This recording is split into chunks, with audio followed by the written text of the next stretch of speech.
Today, Bitcoin falls after China announces a new crackdown on Bitcoin mining. It says it threatens the country's financial stability. John Deere reporting stronger than expected quarterly earnings. That's despite challenges. Now it's boosting its full-year profit forecast.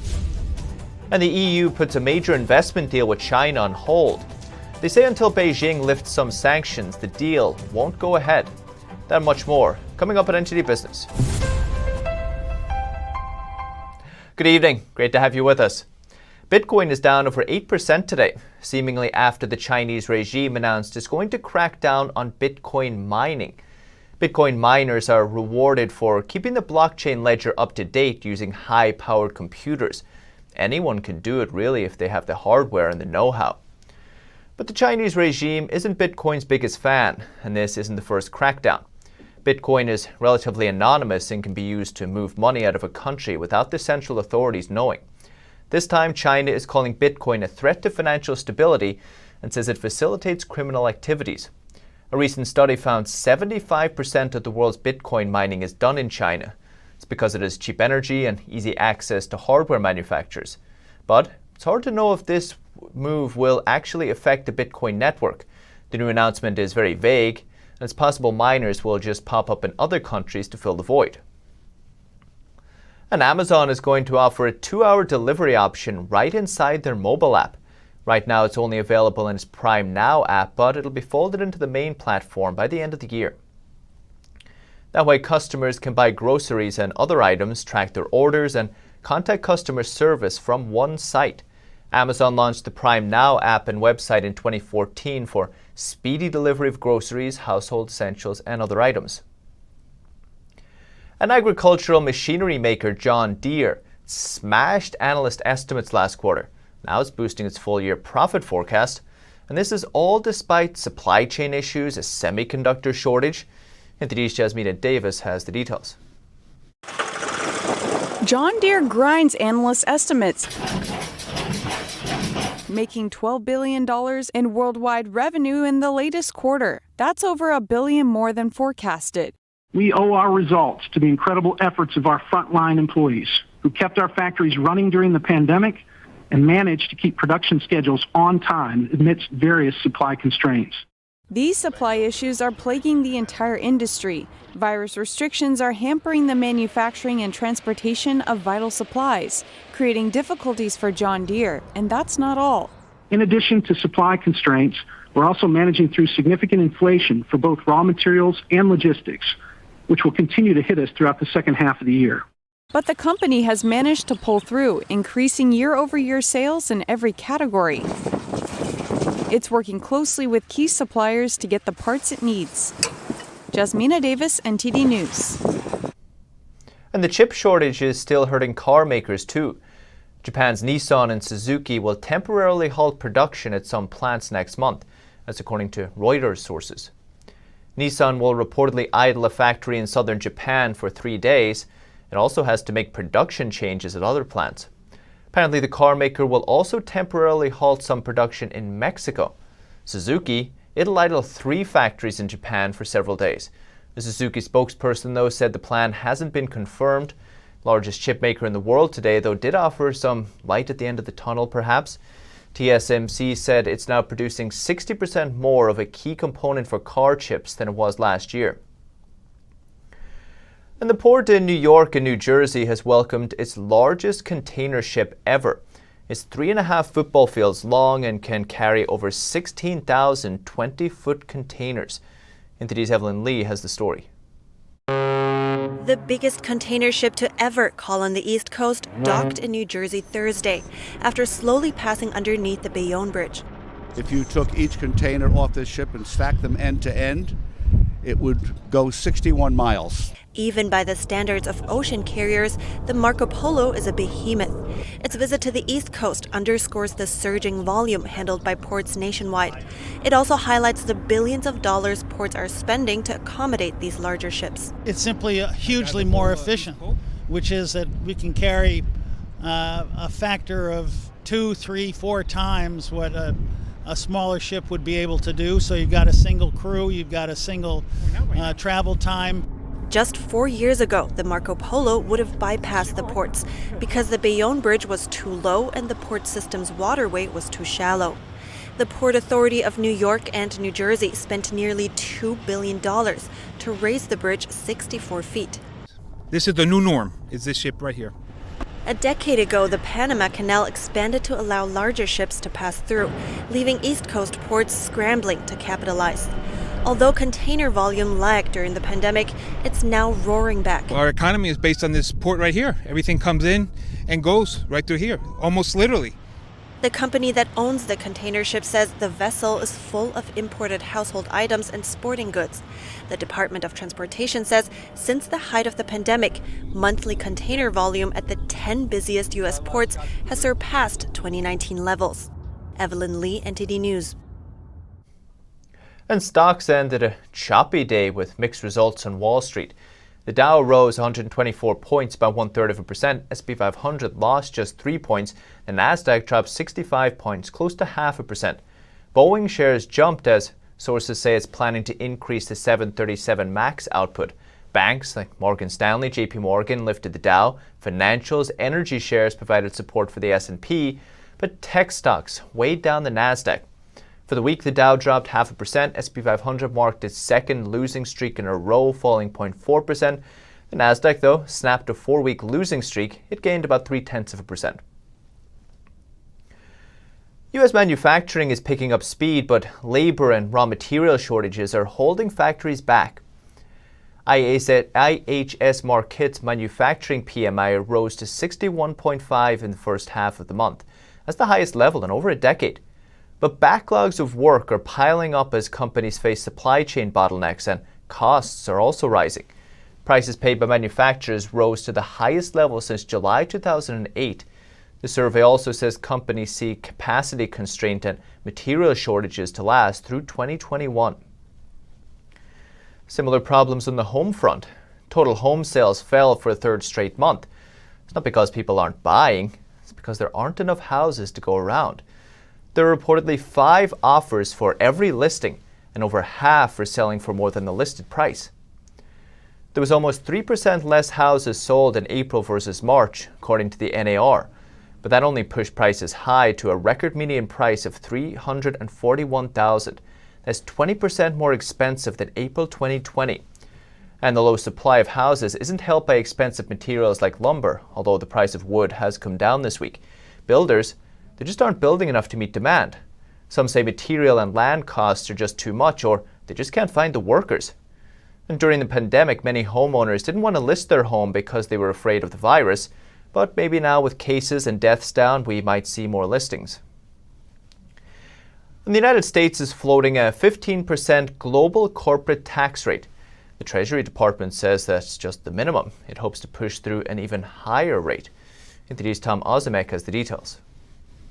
As part of its international tax negotiations, the Treasury Department has offered to accept a global minimum corporate tax of at least 15%. The Biden administration is pushing for a global corporate minimum tax rate. It could counteract some of the drawbacks that might arise from the president's proposal to raise the U.S. corporate tax rate to 28%. Without a global minimum rate, raising the U.S. corporate tax rate could drive U.S. multinationals to seek out tax havens to avoid higher taxes. That would drive down federal tax intake, something the Biden administration wants to prevent as it seeks congressional approval for some big-ticket spending plans. Treasury Secretary Janet Yellen first proposed a 21% global corporate tax rate in April. The 15% proposal is a big step down from that, but Treasury officials said 15% is a bare minimum. They hope discussions will push the rate higher. While France and Germany back the 21% tax, other countries have pushed for a lower rate. The group that's hosting the negotiations suggests it might take until October to finalize a deal. Tom Ozimek, NTD News. A potential deputy administrator of NASA says the U.S. has to be careful when dealing with China and its growing space power. Biden's nominee made the comments before a Senate committee. What are your thoughts on China's growing power in space, and does it concern you? China has made their goals very clear. To take away space superiority from the United States. So we are right to be concerned. When you add the other concerns of intellectual property theft, and aggressive behavior in space. I think I support the Wolf Amendment, as it's called. It's the law. NASA will continue to follow the law.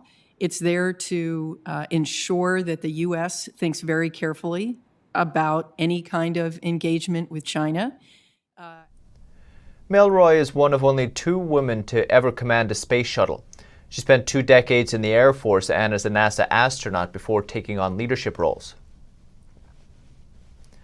And staff at some Chinese government offices apparently aren't allowed to park their Tesla cars inside government compounds.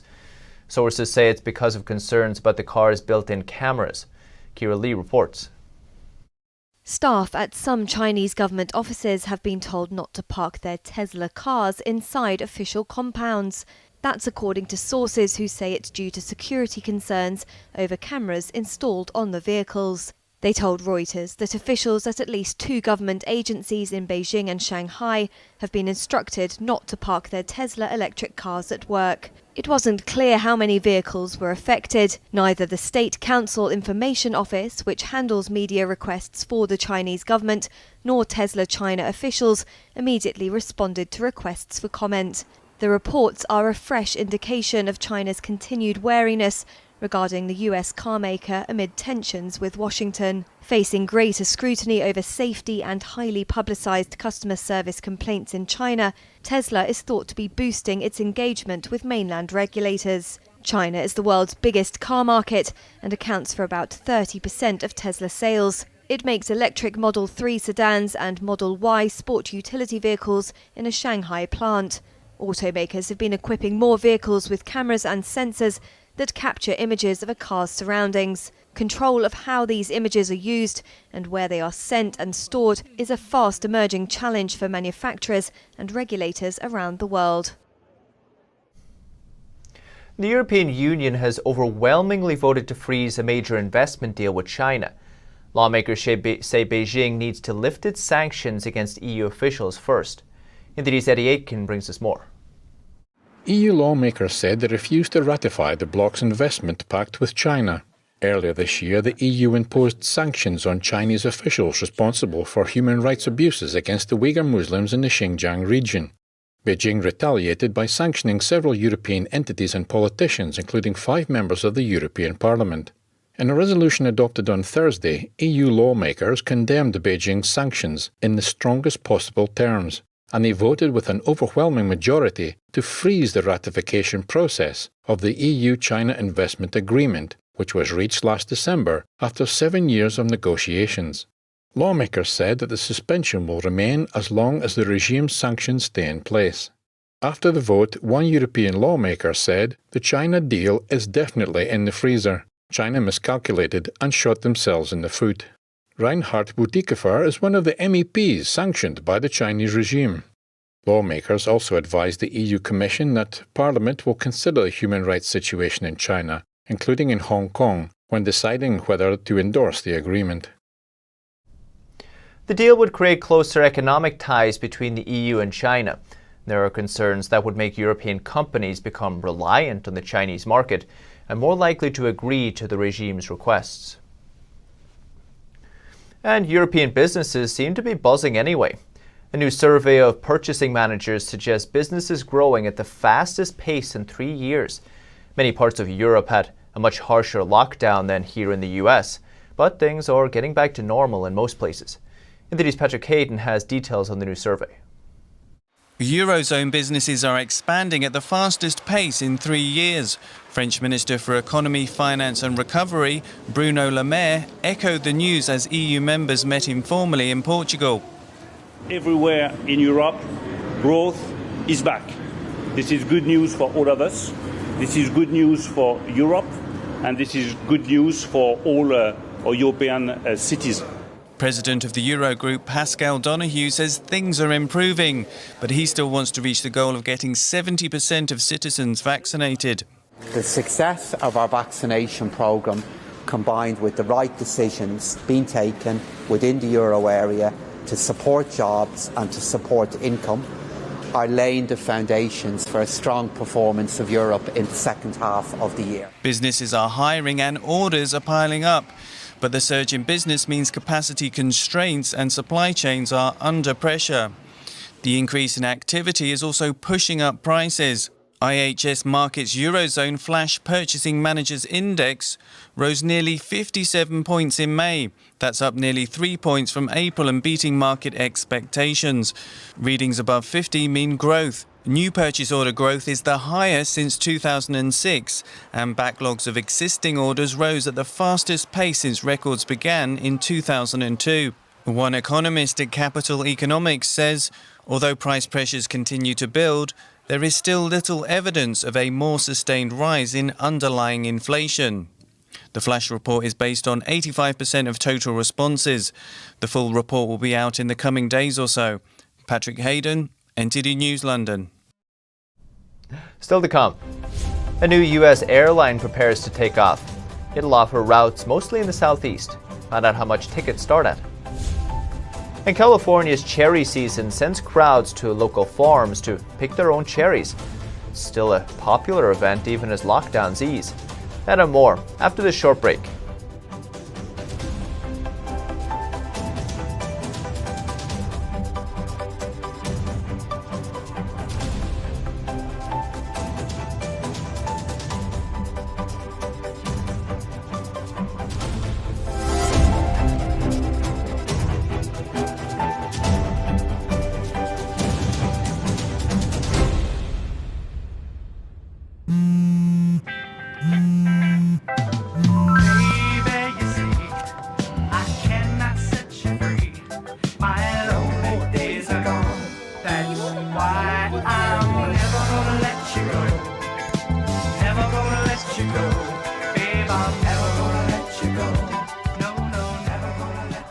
Here you go. Thank you. Thank you. Never gonna let you go. Never gonna let you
A pool on a river.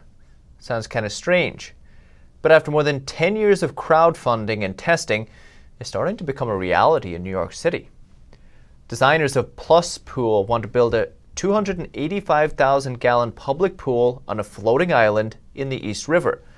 They've been given the green light on the project by city officials. It's shaped like a plus sign to have separate areas for children, sports, swimming laps, and lounging. The pool will have layers of filtration to make the water safe for swimming. Designers say it'll also clean the surrounding river. The project, which is estimated to cost more than $20 million, still needs more funding. And it's cherry season in California, with some farms letting locals even have their own cherry picking experience.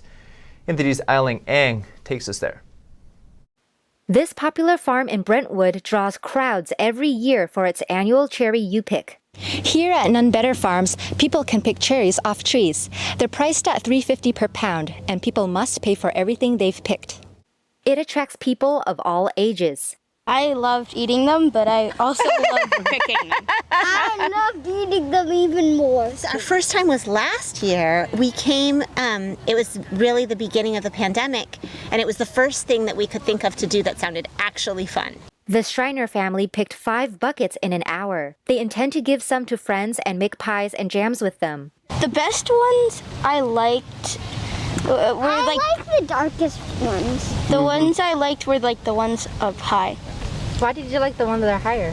Because like they're darker and they're more juicy. We like the freshness, and usually we pick it like when it's in season. For others, it's their first time cherry picking. I feel excited. I guess we'll go and find out what it's like. For over 150 years, this family-owned 75-acre farm has been providing fresh fruits and vegetables to the community. Ready to pick right now are corals, mainly. The champagne coral cherry. It's a dark red cherry, almost purple, crunchy, really sweet. It's one of my favorites. Howd has been the owner for 2 years now, after taking over from his grandfather. He suggests picking cherries from the stems so that they will last longer. Howd says the only way to find one's personal preference is to take a bite. No reservations are needed to pick cherries here, and they open 7 days a week from 9 a.m. to 7 p.m. Eileen Ang, NTD News, California. And something you don't see every day, the launch of a new airline. Breeze Airways is set to take to the skies next Thursday. It's the second new U.S. airline to debut in less than a month. The airline will serve routes primarily involving airports in Tampa, Florida, Charleston, South Carolina, Norfolk, Virginia, and New Orleans. Tickets are on sale on the airline's website and start at $39 each way on all routes. The cheapest seats will be limited, especially given the rebound in travel and Breeze's limited flight schedule. Breeze Airways was founded by David Mann, a Brazilian-American businessman and entrepreneur. He previously started JetBlue, Azul in Brazil, WestJet in Canada, and Morris Air in Utah. Breeze Airways is headquartered in Salt Lake City. And Southwest Airlines will resume selling alcohol in its flights this June. Those sales were put on hold during the pandemic. USA Today reports it's starting with flights between the continental US and Hawaii on June 24th. Beer and wine will be on the menu for those journeys. Flights over 251 miles will have those drinks available starting July 14th. Vodka and whiskey will also be on sale there too. And the carrier hasn't been offering coffee either. That will change June 24th. No coffee? And in the UK, a new grocery app is bringing goods directly to customers. It's giving traditional supermarkets a run for their money. NTD's Andrew Thomas has the story. In a railway arch in South London, a team of pickers and packers are racing against the clock. They need to get fresh food to customer Alistair Dean's front door within 15 minutes of his order hitting the app. I live with my girlfriend. We're both working relatively, full time and busy on our laptops, and it, Wheezy fits quite nicely into that, where we don't have, an hour to go and do a big weekly shop.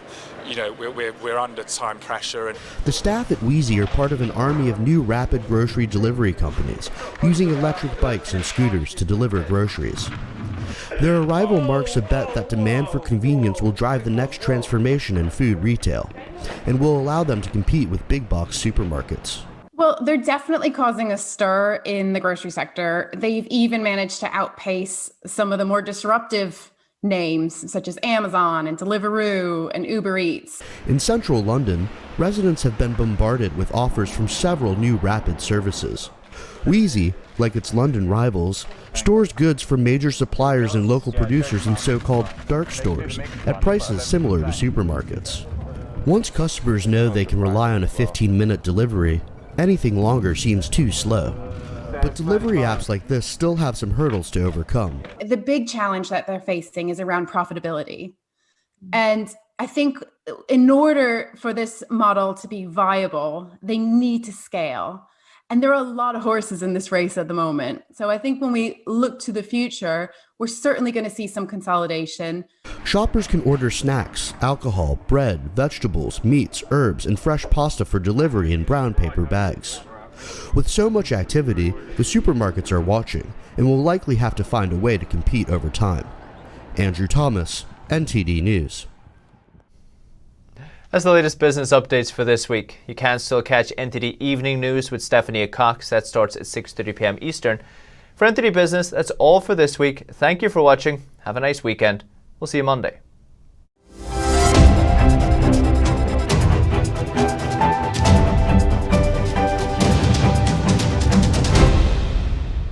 We have a new channel. Subscribe to us on YouTube at NTD News. Get the highlights of our news broadcast and the most important headlines that we curate especially for you. Don't miss out on important news. Our videos are being deleted. So if you don't want to be cut off from honest news, take a moment to sign up for our newsletter at newsletter.ntd.com so you don't lose access to NTD. Go to newsletter.ntd.com to sign up for our evening newsletter.